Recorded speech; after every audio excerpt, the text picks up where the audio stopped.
What is happening, everybody? The year is officially over. Ladies and gentlemen, 2024 is in the past, which means it's time for the third annual Samp&Chance Year-End Awards. All right, let's do it, man.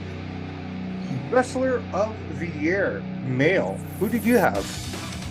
I think for me, it's because of the matches he put on. For me, it's just the easiest pick of all. I had to go with Will Ospreay just because I felt he had the best matches of the year.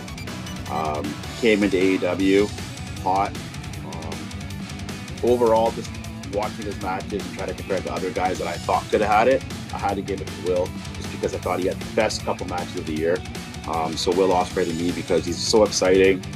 Sometimes he gets a little flippy floppy, but his intensity is getting better with his character. For me, it's the one and only William Ospreay's wrestler of the year, male wrestler of the year. His body of work, I think, outdoes everybody. All right, man. Well, you know what? I'm going to piggyback off of that because I went between him and Gunther. This is where I kept going back and forth looking at these two guys. And ultimately, you know what? I thought that Gunther and Sammy had the best match at WrestleMania, in my opinion. One of the best matches. But yeah, Will Ospreay, I came back to him. That match that he had in April with Daniel Bryan at Dynasty was just phenomenal. Just that match still stands out. I mean, that was April. That was, what, 8 months ago? Yeah, it's pretty amazing. Daniel Bryan's mid-40s is still be able to pull that kind of match off. Is unreal. And the two of them doing what they were doing in that ring, but just in general, the matches he had with Pac, the matches he had with MJF, all of it just combined, banger. That's the match he just had on the weekend with Fletcher there was amazing. With Kyle Fletcher, amazing. The series that he's had with him as well, right? Banger after banger, take the word from Sheamus there. But yeah, Will Ospreay undoubtedly has to be the wrestler of the year. He is absolutely simply amazing. Yeah. Every time you watch a guy, it's like, wow, this is impressive. No, for sure. All right, so that one's going to be easy. Let's move on. Female wrestler of the year. This is a tough one. This could have went a few ways. I was kicking around, spinning the tires. You could go either way on this one. But ultimately, I had to go to WWE on this one. I had to give it to Liv Morgan. I thought she had a strong year. She had some great matches, great feuds. I'm not going to go on too long about her picks so you make it quick, but I went with Liv Morgan just because the quality of work. She's only 30 years old. She's right in her prime. It was between her and Toni Storm for me, but ultimately I came up with Liv Morgan. I thought she's had a little bit better character, a little bit better creative behind her. So for me, it's Liv Morgan. You? Yeah. Okay. Well, that's a good pick. I went Toni Storm, actually. I went Toni Storm primarily for the fact that you look at this woman's 2024. She's a great wrestler. You watch her in the Mae Young Classic and back in the day, the stuff that she did here in WWE when she moved over to AEW. I mean, she is 3-time AEW World Women's Champion. Just the way she created that timeless Toni Storm character. That was good. She literally, WWE has so much, how am I going to put this? Toni Storm carried that women's division on her back by herself. She kept it viable, right? And where Liv had a lot of support. One more thing I forgot to think of that though, Liv, and she stole Dominic from Rhea. I thought that's when she started really taking the ball and running with it. So that's the reason why I gave it to her. Dominic stuff too. Hey, you can't go wrong with the pick. No one, again, these picks are just our opinions. They're not wrong. They're not right. They're what we believe, right? But for me, Toni Storm, just that timeless Toni Storm character. I talked about her throughout the whole year, how much I enjoyed watching her. Probably some of the favorite parts of watching AEW for the most part, was either seeing Ospreay perform or Toni perform. And, hands down, she just embodied women's wrestling this year. And again, in a weak vision over there, she made it stand out. She made it relevant and she made it strong. So for me, it is Toni Storm, hands down. So, male of the year, we both agree. Will Ospreay. Female of the year, you're saying Liv. I'm saying Toni Storm. All right, let's move on. Match of the year, man. Male. I think we're both in agreement. I think we already kind of said it. I'm going to cut this one out here, man. First. Daniel Bryan versus Will Ospreay at Dynasty in April. I mean, yes, we had WrestleMania. We had a whole bunch of great cards and great matches, but this one in particular for me, when I sat down to start to think about what is the match of the year, this was the first match that came into my mind. And again, 8 months apart, 8 months removed, and I'm still thinking about it. Just phenomenal, considering Daniel's condition, how much he could have actually moved with the neck and all the other issues that he's dealing with. His age. still to move that way in Osprey. And this was, we kind of knew it was a retirement match. They didn't say that, but you kind of had the feeling to that, added a little more emotion to it. I mean, yeah, slam dunk by far. Will Ospreay, Daniel Bryan, absolute classic, best match of the year. You know, if you wanted to say runner-up match of the year, you could have said Cody and Roman, just because they had Undertaker and all those guys come in, finishing the story. That might have been second. But if you just watch the match alone from what Cody and Roman did, they told a great story. Yeah. But there's something special about Ospreay and Bryan. They just had chemistry. They knocked it out of the park, and nobody can compete with that match on the male side this year. No, not at all. I mean, like I said, I think again, I came up with Gunther and you know Sammy as the secondary match as well for me as well. Like as easy it is to pick Roman and Cody, you got to figure that story was in the works for over 2 years, right? Mm-hmm. Yeah. Where this match just kind of happened and, you know, just blew everyone's mind right from there. So, yeah, man, I mean, that's the way I look at it. All right, female match of the year. Yeah, this is a shocker, man, because I didn't even know about this match. I didn't even see it when it happened. I didn't know about this match until about a month ago, so I started studying for this show. And I've knocked her so many times on here. But, you know, honestly, it's got to be, I think, is that New Japan strong style match that Mercedes Moné had with Kazaki there. Who would ever thought that I would have guessed that? I didn't even know about this match happened until a month ago. Yeah, but you watch it on YouTube, yeah, and you realize that Moné was in the zone, hard hitting, yeah, big bumps. Yeah, has to go with that match of all the good feeling matches that there was. No. I'd have to say Moné versus Kazaki. No, that was good. As a great match as well. You can't go wrong there. And yeah, we've been shitting on Moné quite a bit. And to be completely fair, this past weekend, her match against Statlander was actually really, really good. You know, I almost got a feeling it had that Charlotte Flair versus Mercedes Moné style type of matches that they had, right? Yeah. Like, you know, for the first time since she's been there, she's really stepped up in that match there. But yeah, that match in Japan, phenomenal. I went a little different here, though. I went Toni Storm, Mariah May, all in at Wembley. Phenomenal. Just the match itself. These two girls work so well together. And again, Mariah May, a product of New Japan also, from the Japan scene, you know, her training and everything. You know, I just loved the match. I just thought the storytelling was great. And again, a lot of it, Toni Storm, man. Just the way she carried herself in that match. And to be fair, man, just to see color was phenomenal, right? Yeah, that's always good to see in the women's That's side. always... And they pulled it off. And to do it in London, and yeah, Mariah won. She was the face at the time, in a way. Well, no, sorry, she was the heel. I apologize. But just the storytelling and just the rawness of this match. These two girls were phenomenal. It was a good match, absolutely. There's about 5 or 6 women's matches you can really go with, and you can really argue. That would be one of them too. Yeah. So for me, that's the one that stood out, right? Like a lot of what I did when I came to studying for this stuff, man, was first thing I thought, okay, before I look anything up, what stands out in my head right away? Yeah. And that's what I wrote down. Then I went to compare it to other matches to see, okay, am I right? Is this what I believe? So that's how I came up with my stuff here. But yeah, that was the match. All right, man. Pay-per-view of the year. Has to be WrestleMania. Yeah. Has to be. There's no other pay-per-view. Both in agreement. You know, AEW has some great matches and moments. Overall, the whole pay-per-view is too long for the most part. You get some duds in there. But WrestleMania, they knocked it out of the park. Hands down. Pay-per-view of the year. So much I can go on about it, but absolutely WrestleMania. There's no pay-per-view ever really compares. Sometimes you could go Royal Rumble, Survivor Series. This had it all.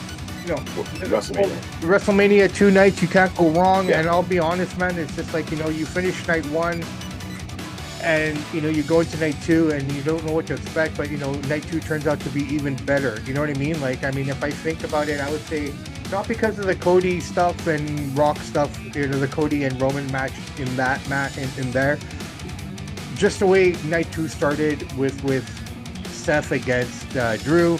And Punk interfering, and you know, what's his face? You know, Damian coming out and just cashing in. I mean, stuff like that. That's what makes WrestleMania. And just that name. It's like the name Super Bowl. It doesn't matter who's wrestling at WrestleMania. It doesn't matter who's playing the Super Bowl. You just hear WrestleMania Super Bowl, you're gonna sit down and watch it. Even the casuals come out for that. It just has that amazing nostalgic feel. And WrestleMania blew every other pay-per-view out of the water by a country mile. 100%. All right, man. Promotion of the year. I think we're both in agreement on this. It's WWE. Has to be. Right? I think everything that they've accomplished is just not within North America. We always, you know, debate this and get angry and about it when it comes to like ratings and stuff. But I mean, as a global entity, no one can touch this promotion. They're just blowing it up. And you know what, man? I believe we're going to start to see now, because we're not just going to be seeing ratings from North America starting on Monday with Netflix. This is going to be global ratings. Yeah, everybody that watches it. Everyone's going to be watching. Everyone's going to be tuning in. So we're going to get a real number now of how many people are actually watching. And not just in North America. This is going to be global. And right? let's not forget, you're right, and let's not forget, McMahon stepped down at the start of 2024, and he put such a machine in place. It's such a big machine that it can still roll on because he has all the pieces, all the ducks in a row. And he made the next best deal, and he was out, and away he went, and they still trucked on. The only knock on WWE I'll have right now, and we both are victim of this to a certain extent. I am for sure with Survivor Series. This pricing of tickets. Yeah, that's what I'm saying. That's probably the only knock on the WWE that I'd have to say this year is that dynamic pricing that they put in place. Really alienating a lot of the local fans and the people that are actually there. Like, I saw this really cool thing. Casual fans. How much they spend a year on WWE or pay-per-views, and they show, 12 months this, and this, right? Real fans, streaming. It's true. Right? So it's like the casual fans are the ones who pay.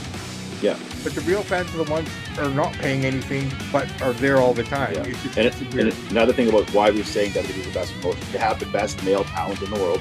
Will Ospreay is probably the best wrestler. I'm talking overall, best males, best females, best management. They have the best creative. They just have everything in place. AEW is good. I like it. They got some good stuff, but they just can't compete. CFL versus NFL, WWE. No, look. I've always said that guys like MJF, Ospreay, let's just stick with those two guys, okay? Those two guys are known by people. Yeah. But they're not known by the world. I don't care what anybody says. No, you're right. But just a week in WWE will change the trajectory even more of these two guys. Yeah. Right? So it's almost like you need to jump ship at some point just to get your name out even further. You look at guys like Swerve Strickland and Ricochet. Prime example. Okay, Ricochet is a guy that would not be known anywhere if he had not had the run he had in WWE. Absolutely, 100%. Yeah. Even Bobby Lashley to a certain extent. Going over to AEW, coming from WWE. Thank you. Speaking of Bobby Lashley, did he show up at the last debut at all? Come on. They weren't there at all. But we'll bring that up another day. That drives me nuts. But yeah, next topic. Right. All right. Okay. Debut of the year. Now, I'll go first, if you don't mind. Yeah. For me, Jacob Fatu. It has to be, yeah. Hands down. And the Samoan werewolf, like I said to you before, this guy had been signed prior to WrestleMania even, right? But they held off on him because they were afraid, creative and the upper ups were afraid that he would overshadow Solo. And in my opinion, he has. But Solo's done a great job to maintain himself as Solo. They let Solo talk more, so he's still able to be ahead of Jacob. But that's it. But you look, when I'm watching Jacob, it's just Samoan werewolf, man. This guy's just crazy. He moves like a lightweight.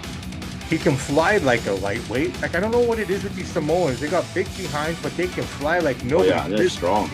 They're strong. And this guy's like a brick house, but he moves like a feather. And his facial expressions, I love you, Solo. All the little details that he adds to this character. It's just phenomenal. And if you were to meet him in real life, he's like the nicest, sweetest guy in the world. Right? So for me, hands down, Jacob Fatu is probably, the debut of the year in the big promotions for me. Yeah, I was going to go with him too because rookie of the year, debut of the year, but I have to go with the old man here. I'm going with old man, broken man, CM Punk. Just because he came back in 2024. Yeah. I know he's an old veteran, but he's been gone for 10 years. He came back. 2023, bro. Was that 2023 came back? Yeah, he came back in Survivor Series 23. Oh, yeah, you're right. Yeah, so then it's Jacob Fatu. Well, no, you can say Punk. It's fine. I mean, if you think about it, he got injured and this and that. How long has he been back for?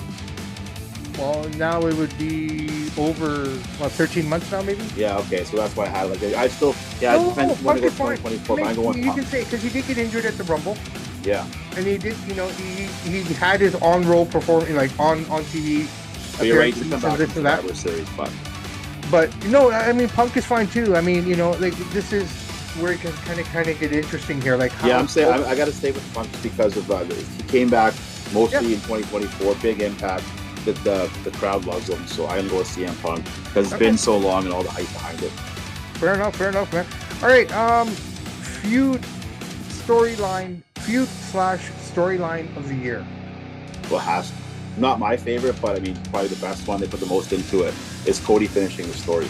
They changed the whole main event because of it, because the fans on Twitter, the fans chanting, "We want Cody." Would have been Roman and Roxley. The fans were able to change this main event at WrestleMania, so it has to be Cody Rhodes. He finished his story. He was crying in the ring. They put everything around the bloodline versus Cody's story. It has to be Cody finishing the story. I don't think anything else compares to it. You? For me, I'm not saying it compares to it, but I thought just because we already knew what to expect from that storyline, we knew what direction it was going to go into, we knew, and it sucks for us because we knew. You know what I mean? We know a lot of this stuff before it happens. But for me, I would have to say it was Drew and Punk. It was a great feud. I liked it because one, it was a different story. It had nothing to do with nothing at that point. Like if you look at every storyline right now in WWE going into 2025, somehow, somewhere, Roman Reigns' name is connected to it, even though he's not involved in it. Yeah. Right? Which is a very interesting dynamic right now, looking at what's going on with all the stories and who's feuding with who. But for me, the Drew and Punk story was great because from Royal Rumble, Drew injured him, but he wasn't happy to have him there anyways, right? He had that that Seth Rollins kind of venom towards him. Injuring him at the Royal Rumble, you're like, oh shit, now what, right? Like, this guy just got here. But Punk, to his credit, being a part of the announce team, doing whatever he could, to keep the name relevant, to keep that story going, costing him the world title.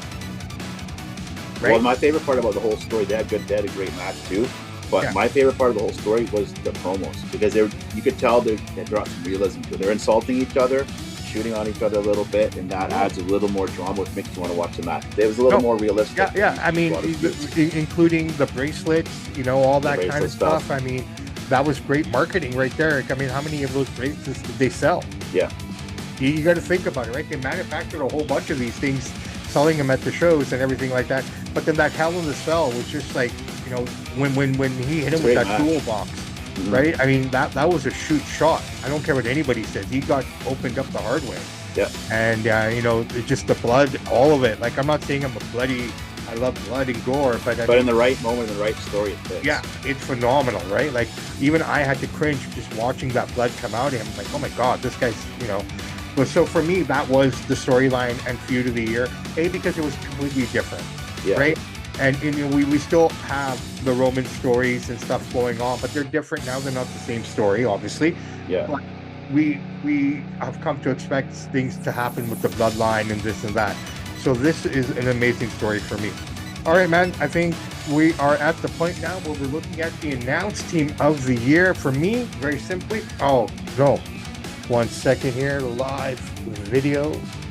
Give me a second. Turn that around. I apologize. It happens. Yep. Oh yeah.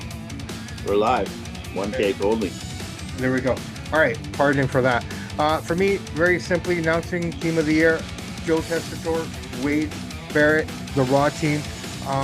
With all due respect to AEW, they're good at what they do, but after listening to Joe Tessitore call wrestling, and Wade Barrett is a great dance partner for him. They work really, really well together. I enjoyed listening to them. Just the way Joe presents it, like the intro, just the way he does this talking. It's just something about his voice, man. You just sit there, you feel good. Yeah, it's special. It's like Bob Cole. It's like Vince Scully. It's like Pat Summerall. He's got one of those iconic voices. He is the best commentator in wrestling by far, but he came in late in the year. So I'm not going to go with him because he didn't have the whole year of the body of work. I had to go with Tony Schiavone, Caliber, and Taz. Those would be the AEW Dynamite team. And if Joe would have came at the beginning of the year, he blows them all out of the water. But because he wasn't, I got to go with Dynamite, Tony Schiavone. Overall, for the whole year, him, Caliber, and Taz. They switched that booth up a bit, but for the most part. No. And I think they're breaking up there in Joe Tessitore on Netflix, aren't they? For all I know right now, I think Michael Cole and Pat McAfee probably will do the first one. We'll see how they go. Maybe they flip them. Maybe they put Wade and Tessitore on SmackDown, which is staying on USA Network, by the way. Yeah. It's not moving over to Netflix yet. Yeah, they're doing more than 3 hours. I don't know if that's a good idea, but that's what they're doing, so we'll see what happens. Well, I guess they're trying to appease USA Network, because, I mean, you think about it, look how much money these guys are going to lose next week. Well, they're running The Bachelor on their January 27th. It actually gets more ratings than Raw, so USA Network's going to go with The Bachelor. That only goes for a few months or whatever the case may be, so they're going to run that on January 27th to fill that Raw void. I thought Here's The a chance Bachelor for was another maybe... wrestling company to grab that spot. What's that? I thought Bachelor was an ABC entity. Bachelor, one of the two is going on there. Can't remember which one it is. I don't know. But yeah, let's see what they do, man. I mean, but like I said, at the end of the day, you know, I picked Joe because I think what he accomplished in the time that he was there was a year's worth to me. But Joe is such a good commentator. He does college basketball, college football. He's like Pat Summerall.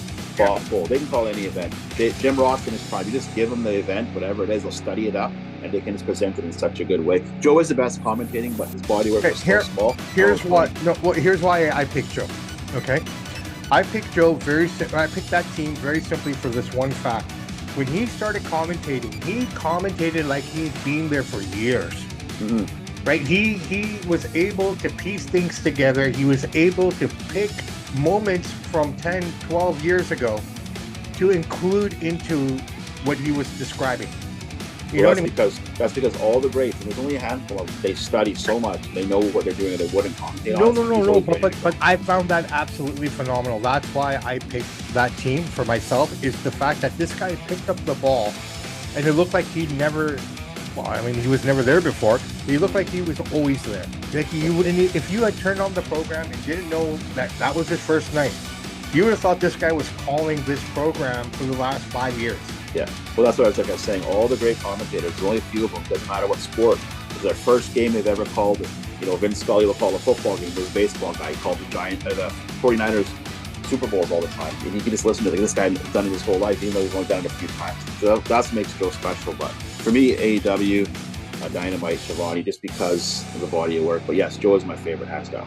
Awesome. All right, guys and gals, we have put it in the bag. That is 2024 Samp&Chance Wrestling year-end review, man. I'm happy with it. I think the most surprising thing here is the amount of AEW individual talent that surpassed WWE, which just shows that it is a good program. They just have bad leadership and bad direction.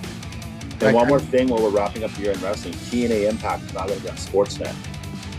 Oh, yeah, okay. Starting in 2025. I don't know what day it is. I've seen it when I was watching college football. Speaking of, my husband was playing at one, so I'm excited for that. Today we got Canada versus USA 430 World Juniors. But yeah, TNA Impact is on Sportsnet. Wow. Starting in 2025. I don't know what day of the week it was. It flashed across the screen, but you think about it, Raw leaving cable TV, maybe Sportsnet, maybe wherever it is in the world, whoever's showing it, right? Like, Sony 10 it was on Sportsnet, so good for Sportsnet to throw some sort of wrestling out there. Well, I mean, they have to, because TNA, what do you have it? AEW is still on TSN, right? But they don't get Collision, though. They don't get Collision or Rampage on TSN. They only show the Dynamite show. If you want to watch that, you have to watch it on their Plus channel, which I think is silly. I think you should include that in your regular programming if you're going to build up a channel. Like, even though that AEW isn't, a ratings breakdancer, they still get their best ratings in that time slot. Yeah. Right? Yep. So, I mean, WWE moving has opened the door for a lot of these smaller promotions to kind of get a piece of that pie now, so which is great, right? I mean, look, at the end of the day, all I want to see are viable companies competing against one another. Mm-hmm. Yeah, competition is good. Right? It makes a better product. It makes everyone work harder. So let's hope that's what we see in 2025. I'm curious to see, man. January 6th, Netflix, let's see what they do. So far, everything Netflix has done has been a home run in a way. To the most yeah, I know they got great people at Netflix. They're promoting machines over there. Look what Jake Paul and Mike Tyson did. Well, they got the Mike Tyson stuff, and then you had the the Christmas Day NFL, which wasn't bad either. You know what I mean? Like, it's great. It's phenomenal. So, I mean, hopefully they figured out all their servers and whatnot, because I don't know. And there will be ads on the show, just like you watch YouTube, you got an ad for a car or a soda. They're going to have ads on Raw. It's not ad free. Like, well, you know what, they got to pay the bills somehow. And that's fine. What you're getting now with a lot of these streaming services, which is kind of stupid in my opinion. I'm sorry for the word, but now they realize they can make money even more off of you, right? It's kind of like, okay, we're going to give you Netflix, but Netflix with commercials, or you can buy premium Netflix with no commercials. You get that with Amazon. You get that now with a few other services. So, you know, I mean, if that's the case, that's fine. I'm a TV guy anyways. I'm fully with you. Like, I got all the streaming stuff and all the specialty boxes and stuff. But at the end of the day, I could put on regular cable, throw on TSN, watch the college game, watch the hockey game instead of logging on to Amazon or Netflix or finding on the box. It's something about it, because we're a little bit older, so that's why we like it. Well, those days are going to be coming to an end very soon. Look, I very simply put, I mean, when I think about it, like I look at my little one and, you know, I'm saying, hey, watch TV. There's so much on TV, but no, it's always the tablet. It's same with Francis. It's not about that. And it's not about YouTube. It's if she wants to watch her program on the tablet. You know, like everything is streaming. I just don't think this generation or a few generations don't have any appreciation for just regular TV. Well, another thing is, exactly, but when you're watching Netflix or Amazon, you're picking what you want. But with cable, you flip to the channels, and sometimes you stumble across a show or an event you never would have, and you'll start watching and you'll start liking it. With the streaming, it's just like, but that's just the way it was. Stuff, right? You know? But that's just our generation, right? My generation was such that this is what the best way to explain it to people. I say to people, when I was watching Raw, okay, you had to watch Raw. Unless you had a VCR that you could record it or something. If you didn't have that technology, then you basically had to watch it when it was on the air. So in 1993, when Raw debuted, if you missed an episode of Raw, I guess we'd have to wait 20 years before Netflix. No. So what they did on TSN, if you missed the Raw on the Monday, they'd replay it on Tuesday at like 12 to 1 in the afternoon. Okay, but most of us were working at that time. Or at school, Or at school. So what I'm saying is, if you forget wrestling, say you're watching a sitcom. Yeah. Okay, and it's TGIF. Do you remember that, where they had Home, Full House? Say you're watching Full House. Okay. Yeah. You missed that one episode. Now, the only way you would have been able to watch it again is if you had to wait till summer for the reruns of that season, or 15 years later when you can watch it on YouTube. Yeah. No, right? You're right. You didn't have that option. Commercial breaks were just that. One guy ran to the can, the other guy ran to the kitchen to grab the chips, and both had to meet back there within a minute and 30 seconds before the show started again. Yeah, very true. Right? Whereas now, you can just pause it, or you can stop it and pick it up from wherever you are. Oh, you missed the episode? That's okay. It's streaming the next day on this platform. And, you know, so the convenience of it all. Like, I just think that when we watched television, it was an event. Yeah, absolutely. It's special. It felt special. Now it's not the same. At the time, it didn't feel special. At the time, it wasn't special. It was just watching TV. Yeah. It's kind of like, okay, what do they call Brazilian nuts in Brazil? Nuts. You know what I mean? It's just, It is what it was. But that's it. All right, Mr. Michaels, I tell you what, man, this was fun. I enjoyed it. It's one of my favorite shows of the year. Wrestling Year in Review 2024. Guys and gals, I hope you enjoyed it. Let us know what you guys think in the comments, if you agree with where we went and what we picked, and what your thoughts are and what your picks are. Yeah. Everyone, have a great new year. Have a great, happy 2025. May you work hard, may your dreams be achieved, but remember, the only person who's going to achieve your dreams is you. Well said, man. Samp&Chance are out.